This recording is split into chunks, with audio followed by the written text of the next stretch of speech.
Welcome to Sober Smash. Sober Smash. Get to the core issues with King Scott and get Sober Smashed.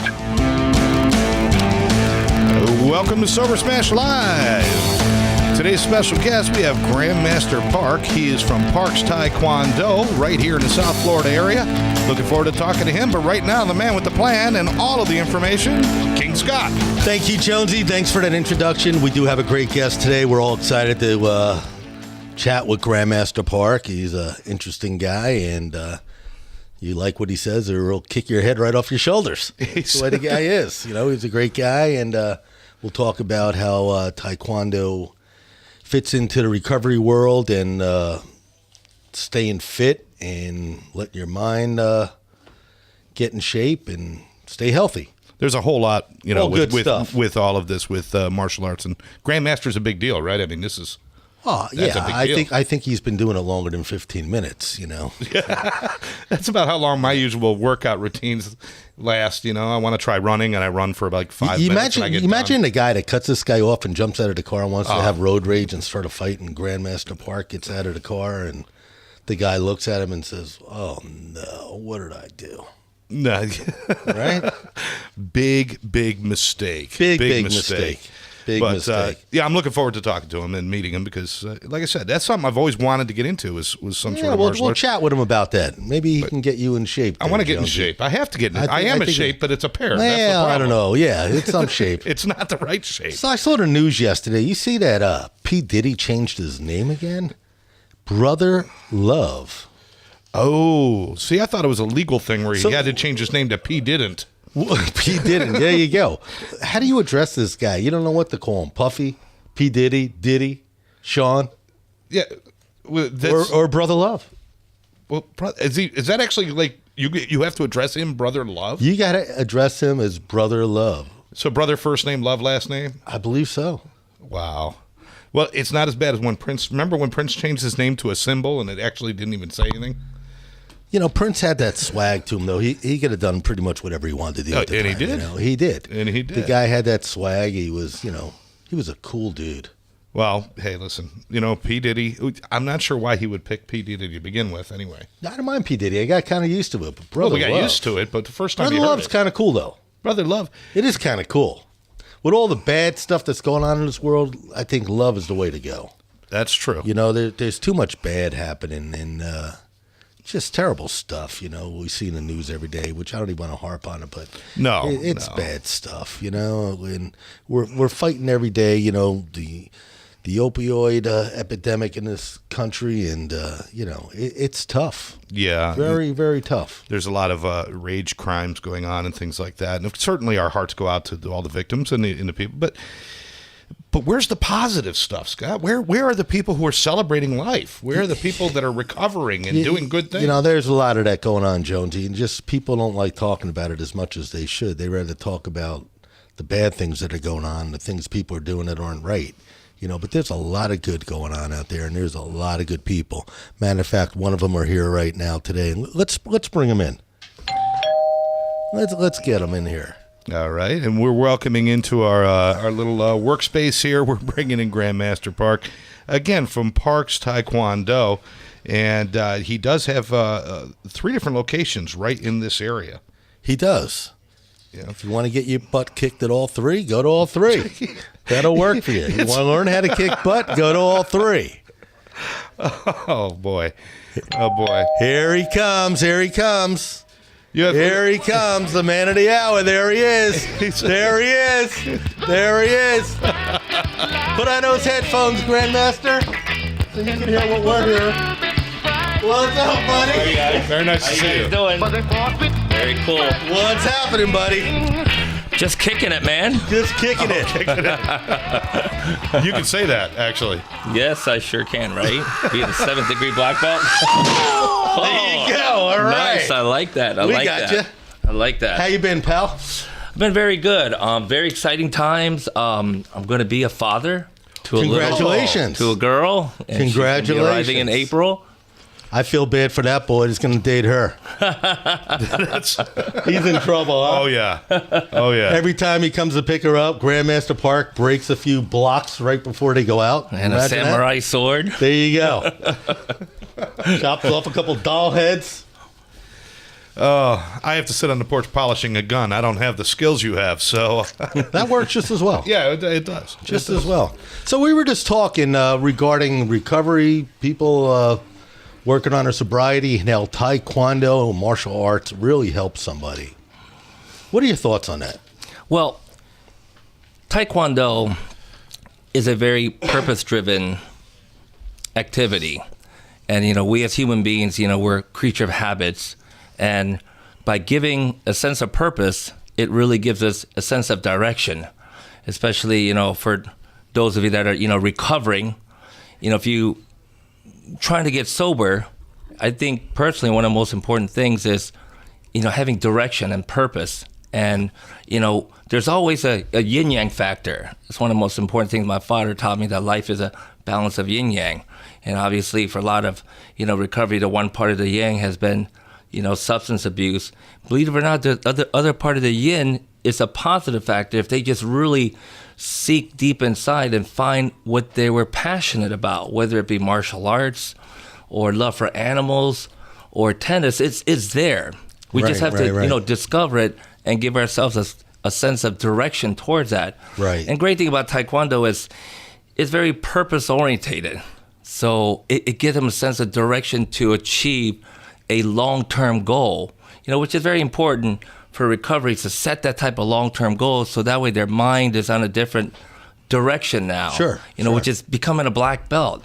And getting a black belt can You're giving them something to achieve. Right. And doing it step by step. And that's what those, color belts, represent.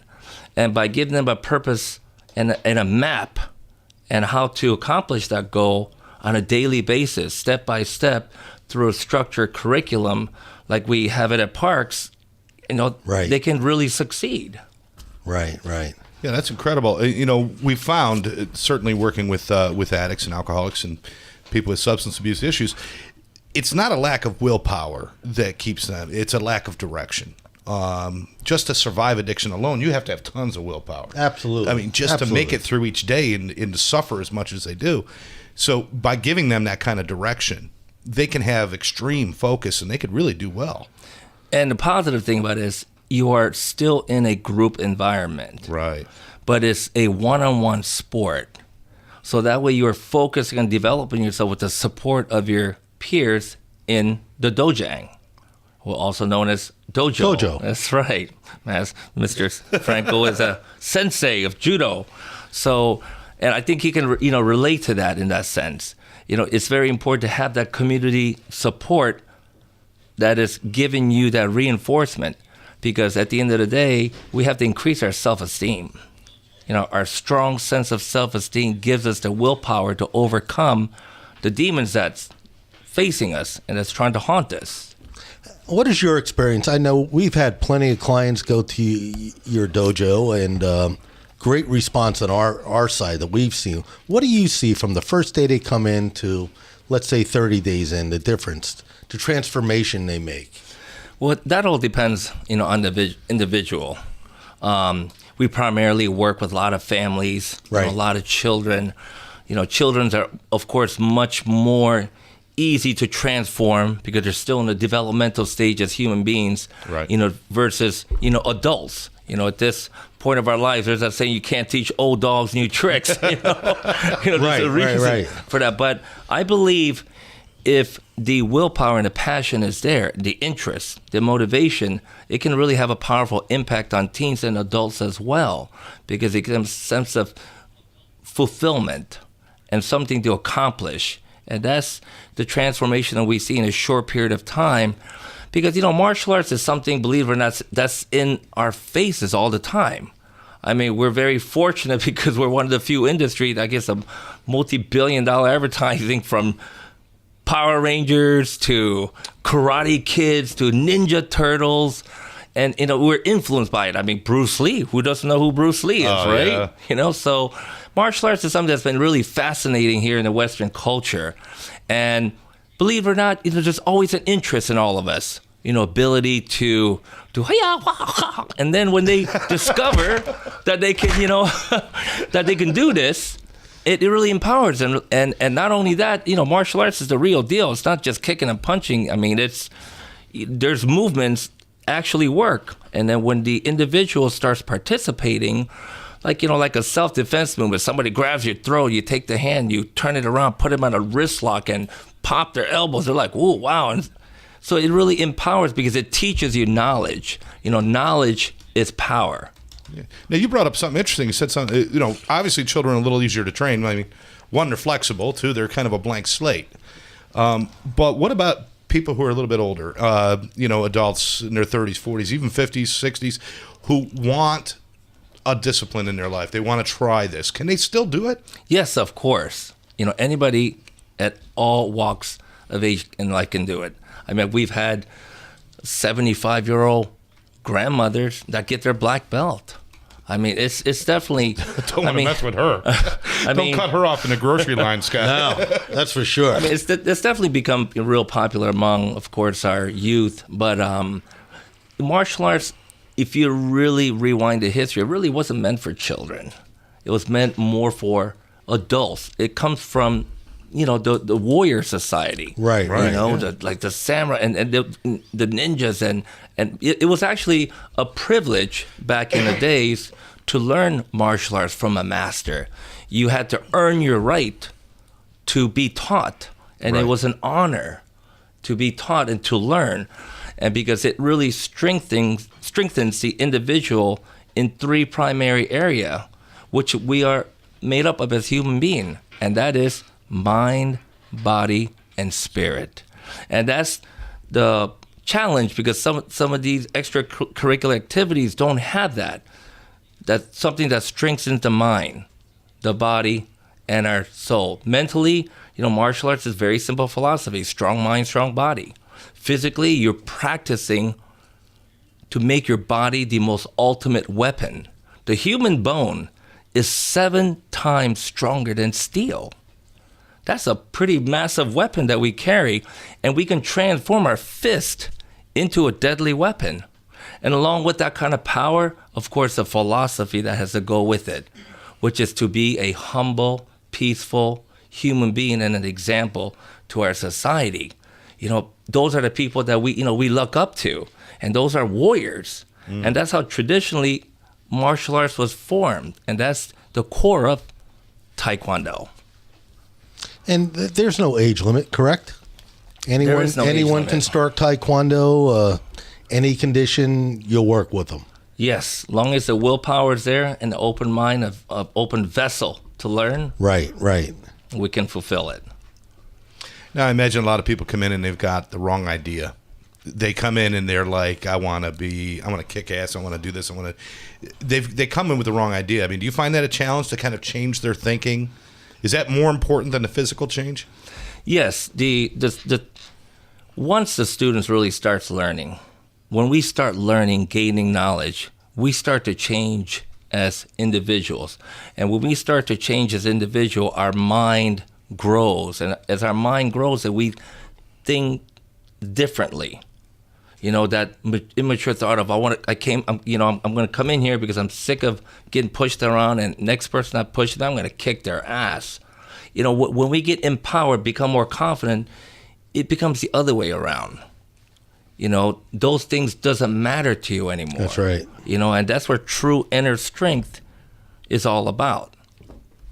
That's right. Oh, I like that. It's having the knowledge and knowing when to use it. Right. That's it. You don't go out looking for it. It's knowing you can fight so you don't have to fight. Right, right. Something like that. But I got to ask It's like what I said earlier, Jonesy. There's some road rage. Somebody cuts off Grandmaster Park on a road, jumps out of his car and runs over. He gets out and the guy goes, "Oh, shit." That's a perfect example. That's it. Better roll up those windows on the Corolla. You're in trouble, That's buddy. it, buddy. Hop back in and take off. I got to ask you a question, though. I'm a huge Bruce Lee fan. I used to love, Enter the Dragon, one of my favorite movies ever. But those kind of scenes, and people see martial arts that way, where one guy's standing and 30 guys in a circle around him, and they all attack, and this guy makes it through 30 people.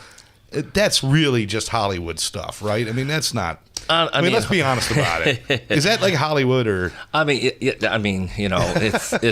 definitely entertainment, right? But I mean, I can confidently say, hey, if you really become proficient, with martial arts, and you are attacked by multiple assailants, your adrenaline takes over, and you'd be amazed what you can do, especially with knowledge of protecting yourself. Okay. You go into that mold, survival instinct, and you got, 5 guys ready to jump you.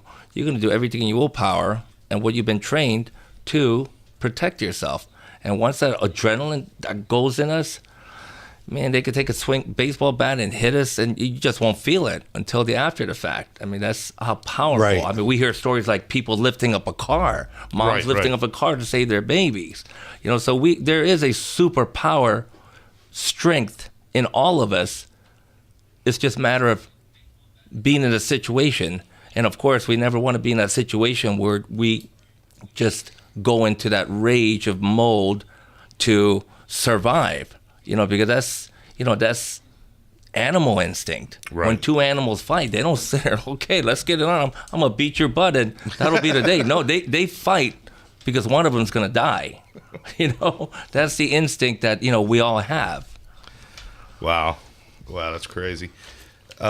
We're getting a bunch of questions, but I think we're going to take a short little break, and we're going to come back with Grandmaster Parks in a moment. So we'll get to all your questions. I see them all here, and give us a minute. We'll be right back and get to these questions.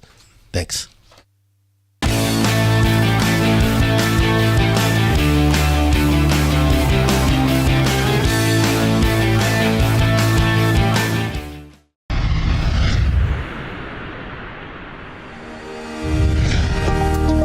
Welcome to Treatment Partners of America, your partner in recovery. Treatment Partners of America is a unique, state-of-the-art substance abuse facility. Our trained professionals first focus on finding the core issues in trauma that lead to addiction, with some of the best doctors, nurses, and behavioral health techs the industry has to offer.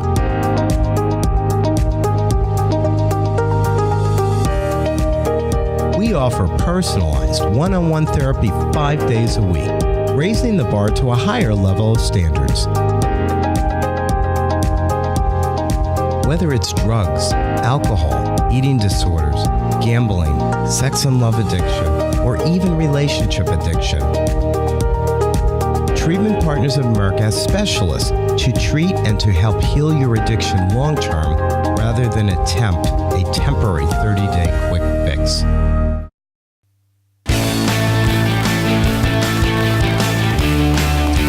Welcome back to Sober Smash Live, here with our special guest, Grandmaster Park from Parks Taekwondo. And Scott, great guest today.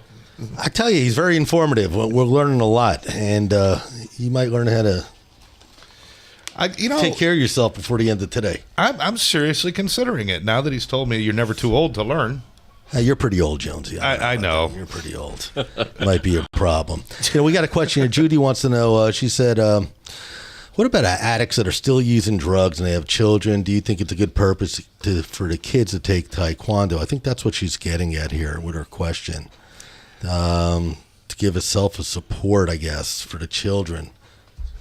My personal opinion, in a situation like that, we always have to look out for the best interest for our children, and putting them in an environment that promotes their self-esteem and that's going to really help them, strengthen them, of course. And of course, it's challenging when we are going through recovery stages or in that state still, and then we have young children to look out after.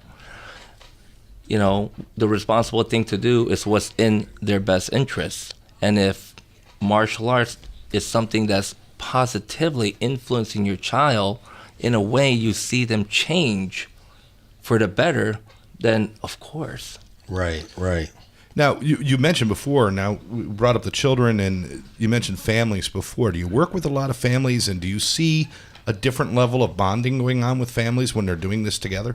Yes, actually, we're probably the only martial arts academy that have family programs, actually have family classes. How many academies do you have right now, locations?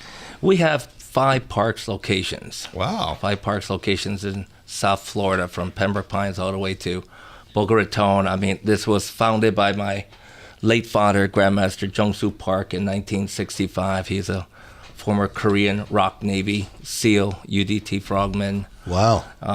He was a documented 1967 WTF World Taekwondo Federation heavyweight, champion. I've been doing martial arts for 46 years and been teaching for 35 years. And the transformation that I've personally seen throughout the years, that the impact has been tremendous. I mean, I've been teaching martial arts for so long. The current little ones are my 4th generation. My 1st generation of students are now reaching almost their mid-30s. Some are married with 2 kids, and how they're coming around and, telling me, if it wasn't for Parks, what it's done for me, the discipline, the focus. That's great. So it's rewarding to see that, and I know it works. And I think you just hit it on the head when you said the discipline and focus. And I know in our world, of the treatment world, that's something that a lot of addicts are missing, is that discipline and focus. And if Taekwondo can fill a portion of that gap, I think it's a winner. Absolutely. I really do. That kind of focus and the success. Well, there's that saying, where there's a will, there's a way. And that's the most important thing. If the will is there and the spirit is there, it can be revived and sparked. Now, obviously, you're not there teaching every day because you got the locations. You probably go around, but tell us about your staff and the people that work with you and for you. All of our locations have a master instructor from South Korea, and along with other instructors. Not North Korea, South Korea. South Korea. South Korea, okay. So that's right. You had to get that in there. I knew that was coming. I had to. So, we have a very well qualified staff. We are part of the international governing body called Kuki One, and we teach World Taekwondo Federation style of Taekwondo, which is recognized. Taekwondo is the most widely practiced form of martial arts. Over 200 countries and 40 million people.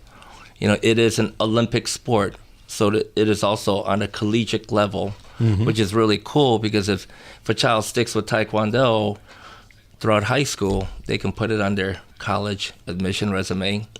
Right. So it's a really cool thing. How does Taekwondo fit into, let's say, like the MMA world? Well, it's really different. Taekwondo is a Korean martial arts.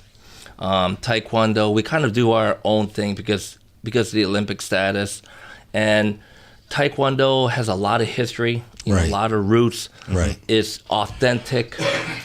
Mixed martial arts is kind of something the Western culture has founded, and does have a lot of meaning. So mixed martial arts. So it's predominantly known as, of course, MMA, right? Which is pretty popularly known as a cage type of, UFC type of, fighting. But it's made its presence. But I believe for long term, traditional martial arts is where it's at. Well, how would somebody decide if they're looking at, you look in the book under martial arts, and you're going to see karate, you're going to see judo, jiu-jitsu, and aikido, and then Taekwondo. How do you know which one is right for you? I mean, karate is a very common used word, and now martial arts has become. So, I mean, when somebody says, I take martial arts or I take karate, you really have to find out what discipline. Okay. But the style of martial arts is not important. What's most important is finding the right type of school, right type of academy that is going to, fit your needs. I mean, you could walk into a Taekwondo school and just literally hate it, and then you can go to another Taekwondo school and literally love it. Right. And same goes with, MMA schools and things like that. It all depends on the instructional and, of course, facility and of course in reputation too. I got a question here from Andrew. He wants to know, he said you're talking about discipline before. What do you think the main causes are for the lack of discipline are these days, and why? And what has changed since you were training as a kid? A lot has changed. I think, we've moved. I think a lot has changed in the sense, the society has changed. We're a lot more technologically advanced than before. Mm-hmm. I think the family core value is a lot more compromised, these days.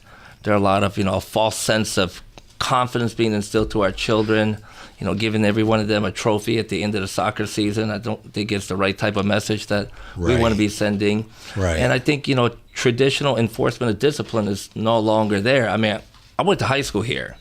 And after your third referral, I'll tell you what, you went to the principal's office and he bent you over and gave you a spanking, And the funny thing is, they still allow that by law, but the school board doesn't enforce it. And I think they've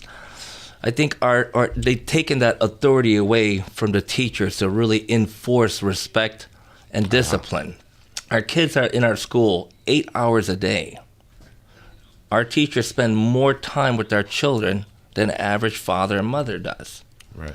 So if they are not morally enforcing discipline and respect, it makes it that much difficult. That makes a lot of sense. I mean, we've been working with the school board for a very long time. We're the only martial arts school that's allowed to actually, teach inside the schools. And there's a lot of changes these days. Kids in elementary schools, they talk. By the time they get to middle school, these kids are experimenting. Right. By the time they get to high school, they can probably have a glass of wine with us, have adult conversations. I think it's got to help the kids in school, especially, like you said, middle school and even, elementary school. The kids are getting bullied and they take up Taekwondo. I think it gives them, more respect and a little more confidence to stand up to things in life. And I know that from, I started playing judo when I was 4 or 5 years old.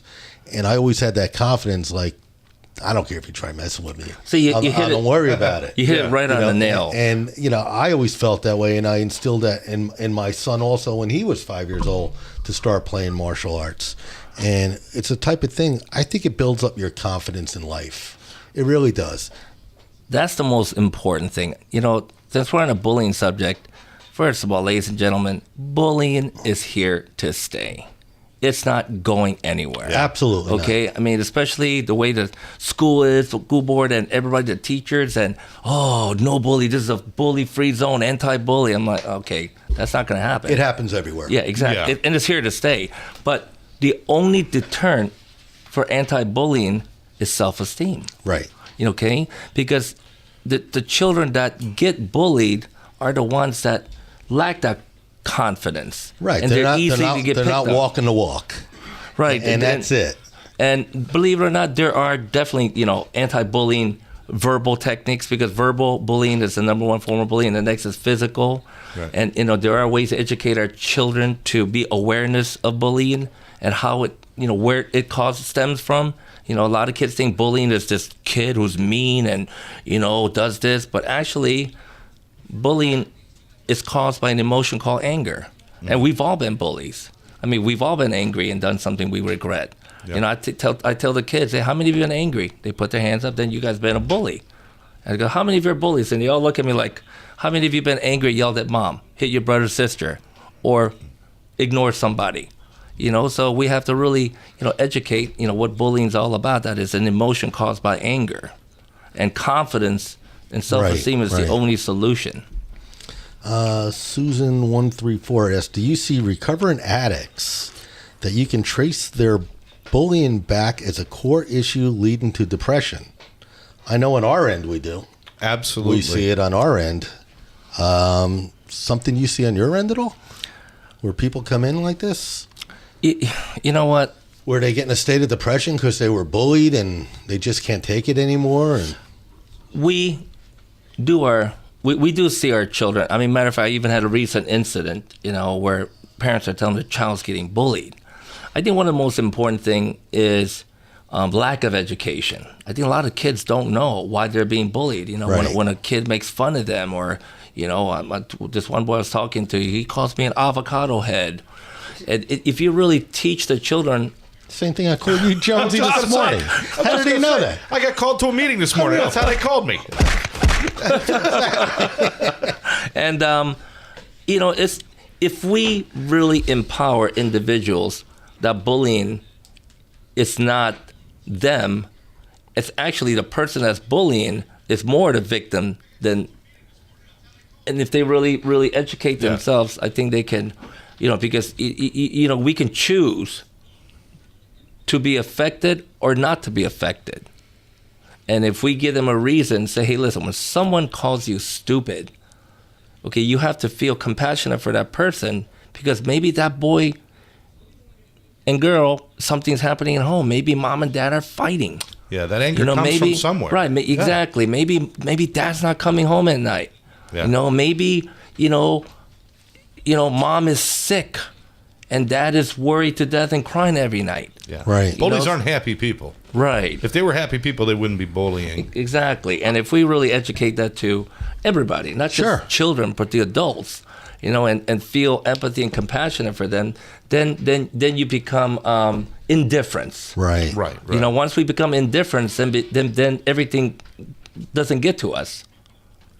I do have to ask, have you got one story of maybe somebody who really made an impact on you that came into your school and you saw it change? I mean, we get them all the time. We talk about it all the time about, wow, remember how this person came in and how they left. Yeah. Have you had those experiences? Yes, and is there anything that stands out? Yeah, I have this one particular student. He still stays in contact, and I'm sure he doesn't mind saying it. He's a student named Tim, and he was a teenager, like 13, 14, and he was in a gang. Literally in a gang, and he was a very violent and very mad child. And in matter of time, we turned him around. He got his black belt, and he even became one of our instructors. Wow! And to this day, he lives in the Midwest and still contacts me via Facebook, texts me, and just tells me if it wasn't for martial arts, I would probably be dead. Wow, that's great. Great. I got a question here from Dari Sue. Is a sport good for girls?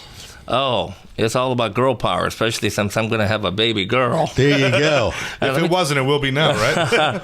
Let me tell you something. I mean, it is a very, very popular sport among girls. Some of my top students are girls. Some of these girls are animals. Matter of fact, I'm very proud to say that we're also going to be having an instructor from Korea. She's a world champion.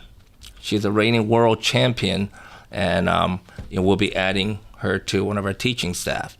And I think it's a very, very special thing for a girl to know how to protect themselves. I think it's empowering. I think it's very important for girls more than the boys because, as men, we kind of have a, natural, fighting, just built that way, and I think for girls to have that kind of knowledge and the confidence, you mess with me, I will whip off twice you up. It's empowering. That's empowering. Great. I think they need to know how to defend themselves. Oh, absolutely. Definitely. Well, tell everyone how they can reach you, Grandmaster, so they can get in touch with you and be part of your organization. We're pretty much everywhere. You look up Parks in Google or go to parksfederation.com. That's our general website. Or just, take a visit at any of our locations, and we'll be happy to accommodate everyone.